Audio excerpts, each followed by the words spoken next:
लेकिन डॉक्टर विशाल मिश्रा जी, मैं आपके पास आते हुए अब देखिए, मुझे याद आ जाता है जब आपातकाल के बाद जनता पार्टी की सरकार बनी, उसके बाद संजय गांधी को एक मामले में जेल हुई थी, तो इंदिरा गांधी ने मिलने के लिए भेजा क्योंकि वो उनकी सुरक्षा को लेकर बड़ा चिंतित थी, किताबों में जो हम लोगों ने पढ़ा है। उसके बाद कमलनाथ जाते हैं और वहां पर कुछ झगड़ा कर लेते हैं, जिसके बाद अवमानना के मामले में कमलनाथ को भी जेल में भेज दिया जाता है। तो गांधी परिवार से इस तरह का रिश्ता रहा है। और बीजेपी जब से पॉलिटिक्स में आई है, कांग्रेस मुक्त भारत, कांग्रेस मुक्त ये कांग्रेस, लेकिन यहां पर कांग्रेस युक्त क्या होती हुई नहीं चली जा रही है भारतीय जनता पार्टी। विशाल मिश्रा जी, जो बड़े बड़े नेता दूसरी पार्टियों से आ रहे हैं, बड़े बड़े पदों से नवाजे जा रहे हैं, तो आपका जो कार्यकर्ता, ये नेता इतने सालों से मेहनत कर रहा है, उसका क्या होगा फिर विशाल जी?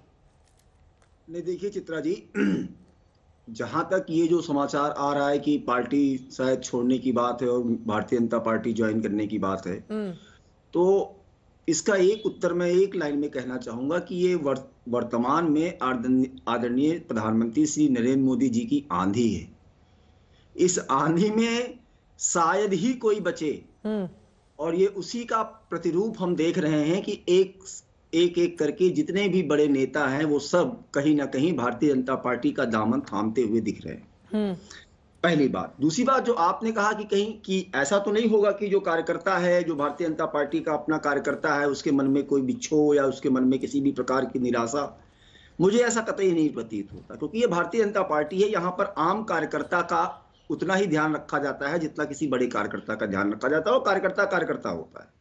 तो ये कह देना कि किसी पार्टी से कोई आएगा तो जो वर्तमान कार्यकर्ता है वो उसको रिप्लेस करके वो कहीं अपनी एक अलग पोजीशन बनाएगा, मुझे तो इसमें कहीं कोई सच्चाई प्रतीत नहीं होती है। लेकिन सवाल ये है कि आज कांग्रेस पार्टी को ये जरूर आत्ममंथन करने की जरूरत है कि ऐसा क्या कारण है कि एक एक करके उनके सारे नेता पार्टी को छोड़ते हुए चले जा रहे हैं। हमें याद है अच्छे से, हम लोग आप ही के चैनल पे डिबेट कर रहे थे, वो कुछ G20 या G30 बना था जी, उन लोगों ने, हाँ G23 कांग्रेस का, G23 मतलब ग्रुप 23 बना था, जिसमें एक बड़े जो है मेमोरेंडम दिए गए थे कि ये किया जाए, ये किया जाए, वो किया जाए। कहीं ना कहीं इन सबकी जो बैकग्राउंड है, पृष्ठभूमि है, वो उसमें स्पष्ट रूप से दृष्टिगोचर होती है। तो वो क्या था, वो लोगों के अंदर की जो भावनाएं थी, जो उनकी फीलिंग थी, उसको लोकतंत्र बताती है कि हमारे पार्टी के नेताओं को अपनी बात कहने का पूरा फ्रीडम है, इस वजह से उन लोगों की ओर से बनाया गया। चित्रा जी, बिल्कुल लोकतंत्र की बात वो करें, ठीक है, लेकिन उस लोकतंत्र के तहत जो बातें कही गई, क्या उनके ऊपर कोई कार्य हुआ? ठीक है, आज तो कांग्रेस पार्टी को खुद से ये सवाल करना चाहिए। ठीक है, और रही बात नहीं, और तो अब दूसरी बात, आप इसके पहले देखिए ज्योतिरादित्य सिंधिया जी के साथ क्या हुआ था, दरकिनार कर दिया गया था। यहाँ पे मध्य प्रदेश के चुनाव का रिजल्ट आया, उसके बाद क्या हुआ? अरे सारे सवालों का आप जवाब दे रहे हैं। वो कांग्रेस मुक्त भारत से कांग्रेस युक्त बीजेपी होती हुई चली जा रही है, इसका क्या जवाब होगा? मैं आपके पास आऊंगी। राजीव रंजन जी, अब मैं आपके पास आते हुए, क्या ये नीतीश कुमार के बीजेपी का हिस्सा या एनडीए का हिस्सा बनने का साइड इफेक्ट है? बीजेपी के साथ उन्होंने गठबंधन फिर से कर लिया, इसी का असर अब देखने को मिल रहा है अलग अलग राज्यों में। राजीव रंजन जी, देखिए, इस बात को नकारा नहीं जा सकता है कि कांग्रेस के साथ वैचारिक दूरियां भी थी, और कहीं ना कहीं अनेक क्षेत्रीय दल कांग्रेस की वजह से उभर करके आए, इसलिए कि कहीं ना कहीं वो क्षेत्रीय जो भावनाएं थी उनके, वो क्षेत्रीय अस्मिता के प्रतीक के तौर पर वो ज्यादा अपने लोगों के करीब थी। नीतीश कुमार जी ने एक मुश्किल कार्य अपने हाथ में लिया, और इन दूरियों को खत्म करने के लिए उन्होंने काफी मेहनत की, लोगों को एक दूसरे के साथ मिलने का अवसर दिलाया, और फिर बैठे, काफी हद तक गलतफहमियां दूर हुई और तब पट्टा की बैठक हुई। अब मैं उसके विवरण में नहीं जाऊंगा, लेकिन बाद के दिनों में इसकी शुरुआत कहां हुई? 5 राज्यों के चुनाव के दौरान कांग्रेस की रणनीति थी, तेलंगाना में उन्होंने समेटा था, ये कर्नाटक में उन्होंने जेडीएस के आधार वोट को अपने साथ करने के बाद एक कहीं ना कहीं खिचड़ी पक रही थी उनके यहाँ कि वो अन्य क्षेत्रीय दलों को बहुत ज्यादा तरजीह देने नहीं चाहते, और इसको उन्होंने आजमाया 3 राज्यों के चुनाव में। 5 राज्यों के चुनाव में 3 ऐसे राज्य थे जहां मध्य प्रदेश को लेकर के खास तौर पर समाजवादी पार्टी की आपत्तियां सामने आई। हमारे कुछ लोग लड़ रहे थे, उन्हें ऐसा लगता था कि हम एक बड़ी जीत दर्ज करेंगे और उसके बाद क्षेत्रीय पार्टियों को उनके राज्यों में भी बड़ी हिस्सेदारी लेकर के आएंगे। लेकिन कमोबेश वो हवा महल की तरह वो सारी चीजें साबित हुई और बुरी हार के बाद परिदृश्य बदलने लगा। फिर इंडिया गठबंधन को लेकर के जो उसकी प्रासंगिकता थी, नीतीश कुमार जी ने कई अवसरों पर सवाल खड़े किए, कोऑर्डिनेशन कमेटी, तमाम चीजों को लेकर। लेकिन वो पहल उस तरह से होती हुई नहीं दिखी जिसकी उम्मीद हम कर रहे थे। और देश में अगर आप एक सशक्त विकल्प देना चाहते हैं, कांग्रेस की केंद्रीय भूमिका होगी, इसको कोई नकारेगा, लेकिन क्षेत्रीय दल भी ये चाहते थे कि उनके साथ न्यायपूर्ण व्यवहार जी। और उनके अलग होने के बाद कांग्रेस के अंदर जो वो तबका जो लंबे समय से असंतुष्ट था, उसे ऐसा लगा कि अब कोई भविष्य कांग्रेस का नहीं है। राहुल जी की अपरिपक्वता की वजह से कांग्रेस कहीं ना कहीं पुराने जो नंबर हैं उनको दोहरा पाना भी शायद उनके लिए आसान नहीं, और एक भगदड़ सी बची। और जिस तरह से ये पूरी कवायद है, आप महाराष्ट्र देख लीजिए, एक पर एक बड़े छत्रप निकल करके चले। ठीक है। और मध्य प्रदेश की स्थिति से लेकर के जिन राज्यों में वो मुकाबले में कमजोर हो सकते थे या कहीं अपेक्षा के अनुरूप परिणाम नहीं मिल सकते थे, वहां बड़े पैमाने पर बड़े नेताओं ने कांग्रेस को छोड़ दिया। अब यकीनन जिस तरह की परिस्थिति बनी हुई है वो कांग्रेस के लिए बहुत बड़ा चैलेंज लेकर आ रही है। रवि श्रीवास्तव जी, अब सीधे आपके पास आते हुए, चूंकि आप उसी विचारधारा को सपोर्ट करते हैं, अब यहां पर तो जो इंडिया गठबंधन की नाव बनी हुई थी उसमें जो सबसे मजबूत पार्टी थी उसी के नेता छोड़ते हुए चले जा रहे हैं, तो फिर अब इंडिया गठबंधन का भविष्य क्या होगा ये बताने की जरूरत तो है नहीं। रवि श्रीवास्तव जी, कमलनाथ जैसे दिग्गज नेता, अशोक चव्हाण जैसे दिग्गज नेता अगर छोड़ दें ठीक चुनाव के 1.5 महीने पहले, इसका मतलब समझ रहे हैं आप? देखिए चित्रा जी, कुछ तो मजबूरियां रही होंगी, यूं ही कोई बेवफा नहीं होता। कहीं ना कहीं पर प्रॉब्लम तो है, ये बात तो सभी पैनलिस्ट ने मान ली है। मगर एक और चीज आपको नोट करनी पड़ेगी कि कमलनाथ जी का जब मध्य प्रदेश के चुनाव हुए थे उसके पहले से आपको याद होगा कि इंडिया गठबंधन ने एक रैली प्लान की थी कि वो पहले रैली भोपाल में होगी, मगर उसका सबसे पहला विरोध कमलनाथ ने किया था। बिल्कुल। थोड़ा बहुत उन्होंने सॉफ्ट हिंदुत्व वाली जो कहानी थी वो भी आपको याद होगी, चाहे वो बागेश्वर धाम सरकार से के मिलने गए। अरे 2016 में उन्होंने हनुमान जी का बड़ा मंदिर बनवाया था छिंदवाड़ा में, बहुत, लेकिन वो 2016 की ही बात है सर, आज की कोई नई बात तो है नहीं ये। हाँ नहीं, देखिए मेरा ये कहना है कि नंबर एक चीज तो ये है कि जिस तरह से किसी प्रतिष्ठित एंकर के चैनल छोड़ देने से चैनल बंद नहीं होता, उसी तरह से कांग्रेस पार्टी को भी किसी बड़े नेता के जाने से कोई फर्क पड़ते हुए मैंने नहीं देखा। ठीक है, आपने मान लिया कि भाई पहले 52 सीटें थी, तो एंकर लोग आजकल इतने महत्वपूर्ण हो गए हैं, मतलब सीधे अब पूर्व सीएम और बड़े बड़े नेताओं से ही तुलना हो रही है ना सर? आपको एक बात नोट करनी पड़ेगी। आ जाते हैं कमलनाथ जी पर। कमलनाथ जी, बायोडाटा बदल लिया नकुलनाथ ने, देखिए member of parliament Chhindwara Congress party हटा ली, यहाँ पर एक्स पर उन्होंने अपना बायो चेंज कर लिया है। ठीक है, वो जा रहे हैं, हो सकता है जा रहे हो, कोई वो बात नहीं है।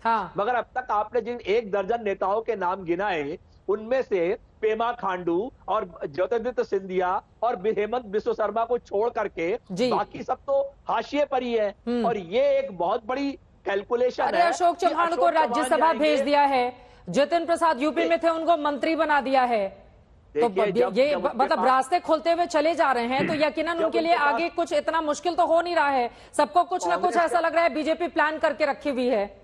कांग्रेस के पास तो सीटें नहीं है, तो वो किसी को राज्यसभा में भेजने की स्थिति में भी नहीं है अभी। तो कम से कम अपना भविष्य बचाने के लिए 6 साल के लिए जाके राज्यसभा में ही बैठ जाओ। ये उनकी सोच हो सकती है। मगर एक बात और है कि जितने नेता हैं, और जो कहा जा रहा है कि कांग्रेस के कई नेता उनके साथ अशोक चव्हाण के साथ जाने वाले हैं, वो कोई नहीं गया। जो अभी कहा जा रहा है कि कमलनाथ जाएंगे तो 12 और चले जाएंगे पूर्व विधायक और विधायक, ऐसा भी कुछ होने वाला नहीं है। तो ये तो सबको समझ में आ रहा है। सर सिंधिया जी के बारे में भी आप लोग ऐसा है, आरपीएन सिंह का चेहरा दिखा रहे हैं, इनको भी भेज दिया है राज्यसभा।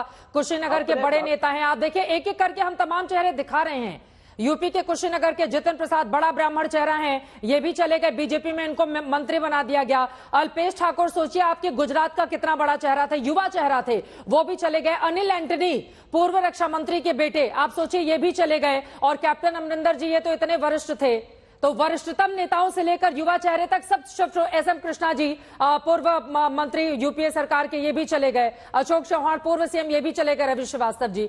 मंथन तो करना पड़ेगा ना कांग्रेस में कि दिक्कत कहां पर हो रही है। आप एक तरफ न्याय यात्रा चला रहे हैं बीजेपी के खिलाफ और दूसरी तरफ आप ही के जो नेता है वो अन्याय करते हुए आपको पीछे धकेल रहे हैं और बीजेपी की गाड़ी में जाकर सवार हो जा रहे हैं। इस बात का मंथन किया जाएगा, नहीं किया जाएगा?